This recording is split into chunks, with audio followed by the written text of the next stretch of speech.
શું નામ છે અને કયો એરિયો છે? વર્ષાબેન ભટ્ટ. આ બ્રાહ્મણ સોસાયટી વિસ્તારમાં વર્ષોથી અમે રહીએ છીએ. આ સોસાયટીમાં 10,000 માણસોનું આ કાયમી ધોરણે હલાણ છે. બાળકોને ભણવા જવાનું હોય, વૃદ્ધોને દવાખાને જવાનું હોય, વોકિંગ કરવા નીકળવાનું હોય.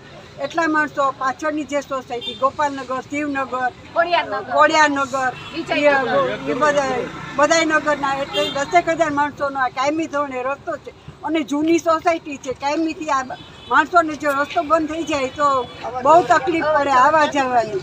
એટલે વસંતહરીભાઈને નમ્ર વિનંતી કે આ રસ્તો બંધ કરવાનો વિચાર કરતા હોય તો આ સોસાયટીના માણસોને જવા માટેની વ્યવસ્થા કાયમી ધોરણે રહે એ રીતે વિચાર તમારે માંડી વાળવાનો. અને આ રસ્તો નમ્ર વિનંતી છે કે બંધ ન કરવો. શું નામ છે અને કયો એરિયો છે? વર્ષાબેન ભટ્ટ. આ બ્રાહ્મણ સોસાયટી વિસ્તારમાં વર્ષોથી અમે રહીએ છીએ. આ સોસાયટીમાં 10,000 માણસોનું આ કાયમી ધોરણે હલાણ છે. બાળકોને ભણવા જવાનું હોય, વૃદ્ધોને દવાખાને જવાનું હોય, વોકિંગ કરવા નીકળવાનું હોય. એટલા માણસો પાછળની જે સોસાયટી ગોપાલનગર, શિવનગર, કોડિયાનગર એ બધાય નગરના એટલે 10,000 માણસોનો આ કાયમી ધોરણે રસ્તો છે.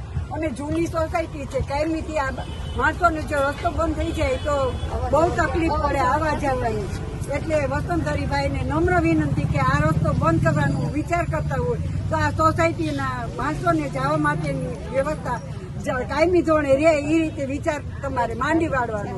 અને આ રસ્તો નમ્ર વિનંતી છે કે બંધ ન કરવો.